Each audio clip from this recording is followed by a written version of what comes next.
యానాంలో గోదావరి నదీ తీరంలో భారీ సంఖ్యలో చేపలు మృతి చెందటం స్థానికులను ఆందోళనకు గురిచేస్తోంది. ఇటీవల గోదావరిలో వరద ప్రవాహం పెరగటంతో భారీగా మంచినీరు చేరింది.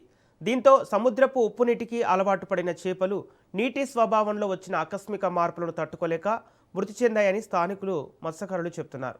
మరోవైపు వరదల ప్రభావంతో నీటిలో కరిగిన ఆక్సిజన్ స్థాయిలు తగ్గిపోవడం కూడా చేపల మరణాలకు కారణమై ఉండొచ్చని వారు అభిప్రాయపడుతున్నారు. పెద్ద ఎత్తున మృత చేపలు గోదావరి నది తీరానికి కొట్టుకొచ్చి కనిపించడంతో స్థానికులు ఆందోళన వ్యక్తం చేస్తున్నారు. చేపల మరణాల అసలు కారణాలపై అధికారులు పరిశీలించి అవసరమైన చర్యలు చేపట్టాలని స్థానికులు కోరుతున్నారు.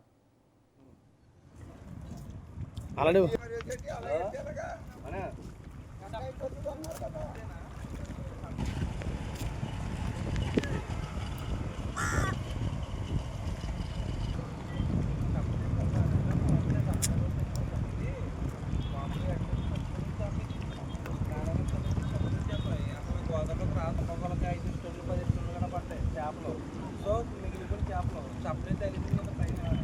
సో దాని